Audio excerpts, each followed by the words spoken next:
আসসালামু আলাইকুম। উইথ আপনাদের স্বাগতম। আশা করি সবাই ভালো আছেন। কিছু ভূমি সমস্যার সমাধান নিয়ে হাজির হয়েছি। আশা করি খুব সুন্দর সমাধান পাবেন। ভূমি কার্যক্রম সেবা গত ২৬ তারিখ থেকে ১ তারিখ পর্যন্ত একদম বন্ধ ছিল। এই সময়টাতে আপনারা কোনো ধরনের ভূমি সেবা কার্যক্রম পাননি এবং এখনো তার হয়রানির শিকার হচ্ছেন। তার একমাত্র কারণ হচ্ছে গত ২৬ তারিখ থেকে ১ তারিখ পর্যন্ত ভূমি সংস্কারের কাজ চলছে। আগে যে সফটওয়্যারগুলো ছিল সেই সফটওয়্যারগুলোতে নতুন আপডেট আসছে।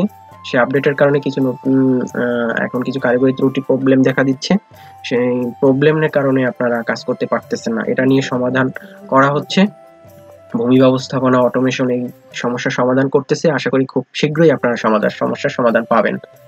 আপনারা ১ তারিখ সফটওয়্যারগুলো চালু হলেও আপনারা কোনো ধরনের সেবা পাচ্ছেন না। তার কারণ হচ্ছে যে ৫টি সফটওয়্যার লঞ্চ করছে ভূমি মন্ত্রণালয়, তার যে কার্যক্রম তা পূর্ণাঙ্গভাবে এখনই চালু হয়নি। পূর্ণাঙ্গভাবে চালু হবে আগামী ১ জানুয়ারি ২০২৫ সাল। একদম নতুন বছরে নতুন সকালে আপনারা পূর্ণাঙ্গ সেবা পাবেন। এর আগে কিছু সেবা পাবেন, তবে হয়তো একদম ভালোভাবে পাবেন না। এর জন্য আপনাদের অপেক্ষা করতে হবে। আপনারা কিছু সমস্যার সম্মুখীন হচ্ছেন, তার কিছু বেসিক উত্তর দিচ্ছি আজকে।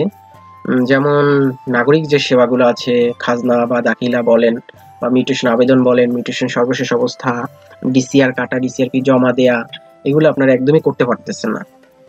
সেক্ষেত্রে আপনাদের এই সেবাটা কিভাবে পাবেন তার কিছু বেসিক আপনাদের ধারণা দিচ্ছি। আমরা প্রথমেই ব্রাউজারটি ওপেন করব। ওপেন করে অ্যাড্রেস বারে লিখব ল্যান্ড লিখে আপনারা গুগলে সার্চ দিবেন। প্রথম যে অ্যাড্রেসটি আসবে সেই অ্যাড্রেসটি ভূমি তথ্য বাতায়ন, এই অ্যাড্রেসে ক্লিক করার মাধ্যমে আপনি ভূমি সেবার একদম নতুন পোর্টালে চলে যাবেন। নতুন পোর্টালে চলে গেলে আপনি দেখতে পারবেন এখানে অনেক কিছুই থাকবে। মিউটেশন, ভূমি উন্নয়ন কর, ভূমি রেকর্ড, এটা হচ্ছে আপনি যে আগে পর্চা এখান থেকে দেখতে পেতেন বা সময়ের পর্চার আবেদন করতেন, সেটা হচ্ছে এটা। আর নতুন কিছু সফটওয়্যার আসতেছে, এই যে সফটওয়্যারগুলো দেখা যাচ্ছে। এখন আপনাদের যে সেবা, নাগরিক যে সেবা পাবেন, সেই সেবার জন্য আপনাদের এই লগইন আইকনে ক্লিক করতে হবে। এখানে ৩টি অপশন আছে। একটা হচ্ছে লগইন, রেজিস্ট্রেশন, প্রশাসনিক। এই প্রশাসনিক আপনাদের জন্য না, প্রশাসনিকটা হচ্ছে শুধুমাত্র যারা অফিসার বা যারা চাকরি করে ভূমি অফিসের আন্ডারে তাদের জন্য। আর নাগরিক লগইন যেমন মিউটেশন আবেদন, খাজনার আবেদন, দাখিলার আবেদন, প্রোফাইল তৈরি করা, এগুলো এই লগইনের মাধ্যমে পেয়ে যাবেন। তো আপনারা এটায় লগইন করে, আমি লগইন করে নিলাম। একটু চলে যাচ্ছে কারণ সার্ভার পরীক্ষামূলক সংস্করণ কাজ চলতেছে। এটা যতদিন চলবে ততদিন আপনারা ঠিকমতো কাজ করতে পারবেন না। এখন যে ইউজার ফেসটি আসছে সেটা দেখা যাচ্ছে যে পরীক্ষামূলক সংস্করণ চলতেছে। এখানে একটা আছে নাগরিক অপশন আর একটা সংস্থা অপশন। এই নাগরিক অপশন থেকে আপনাকে একটা প্রোফাইল ক্রিয়েট করতে হবে। এই প্রোফাইলের মাধ্যমে আপনি একদম ভূমি সেবার যত কার্যক্রম আছে এই এক প্রোফাইলের মাধ্যমে আপনি সব সমস্যার সমাধান পাবেন। তার জন্য আপনার কি করতে হবে, আপনার মোবাইল নাম্বারটা দিয়ে এখানে রেজিস্ট্রেশন করতে হবে। তাহলে আপনি আপনার মোবাইল নাম্বারটি দিবেন। মোবাইল নাম্বারটি দেওয়ার পরে আপনি এখানে পাসওয়ার্ড বসাবেন। পাসওয়ার্ড বসিয়ে এখানে কিছু ক্যাপচা কোড আছে, সেই ক্যাপচা কোডগুলো আপনাকে এখানে প্রদান করতে হবে, তারপর লগ ইন করবেন। কিন্তু আপনার তো এখন লগ ইন করার, রেজিস্ট্রেশন করা নেই। সেক্ষেত্রে আপনি কি করবেন, এই রেজিস্ট্রেশন আইকনে ক্লিক করবেন। রেজিস্ট্রেশন আইকনে ক্লিক করলে আপনাকে একটি ইউজার ফেসে নিয়ে যাবে। সেটা হচ্ছে এই মোবাইল বা ইমেলের মাধ্যমে আপনি রেজিস্ট্রেশন করতে পারবেন। একটা হচ্ছে মোবাইল অপশন আর একটা হচ্ছে ইমেল অপশন। এখন আপনাকে মোবাইল অপশনে রেজিস্ট্রেশন করাই সবচেয়ে উত্তম এবং সবচেয়ে সহজ কাজ। সেক্ষেত্রে আপনাকে কি করতে হবে, প্রথমে আপনাকে এখানে নাম প্রদান করতে হবে, আপনার নাম ইংরেজিতে। এখানে আপনি বড় হাত ছোট হাত সবই দিতে পারেন, আপনি বড় হাত দিলে ভালো। তো আমি আমার নামটি দিয়ে দিচ্ছি। এখানে শুধু ইংরেজিতে বলা আছে, ইংরেজিতে লিখবেন। পরে আপনি যে মোবাইল নাম্বারটি, মানে আপনার যে মোবাইল নাম্বারটি সেটি এখানে প্রদান করবেন। আমি আমার মোবাইল নাম্বারটি প্রদান করে দিচ্ছি। মোবাইল নাম্বারের ক্যাপচা কোডগুলো দিয়ে দিবেন। ক্যাপচা কোডগুলো বড় হাতের থাকবে কিছু, ছোট হাতের থাকবে কিছু।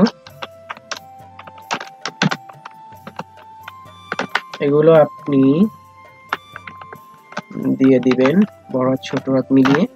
তারপর আপনি সাবমিট করুন। এখানে অপশনে ক্লিক করলে আপনার মোবাইলে একটি ওটিপি যাবে বা কোড নাম্বার যাবে, সেই কোড নাম্বারটি আপনি প্রদান করবেন। আমাকে দেখাচ্ছে আমি এটা ভুল দিয়েছি।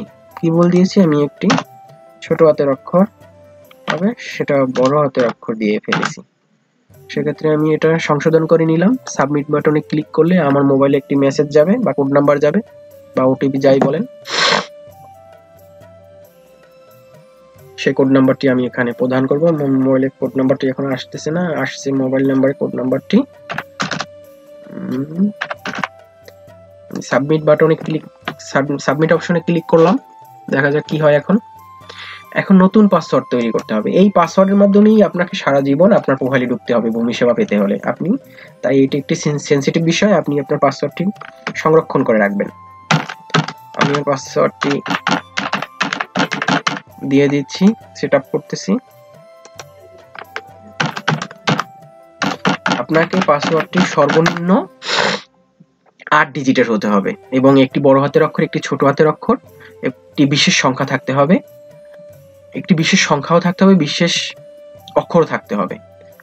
এটা দেওয়ার পরে আপনি পাসওয়ার্ড হালনাগাদ অপশনে ক্লিক করবেন।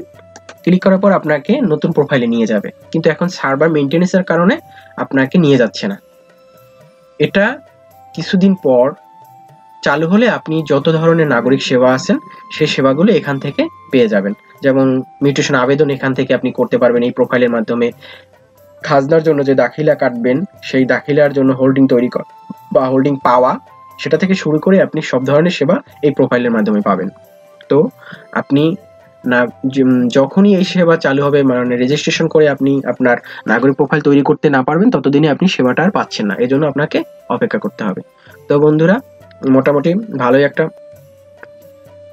আপনারা তথ্য জানতে পেরেছেন আশা করি। আর যদি কোনো তথ্য জানার থাকে আপনাদের এই বিষয়ে বা কোনো ভূমির বিষয়, ভূমি সমস্যার বিষয়ে, আপনারা আমাকে প্রশ্ন করতে পারেন, আমি সমাধান দেওয়ার চেষ্টা করব। ভালো থাকবেন, আল্লাহ হাফেজ।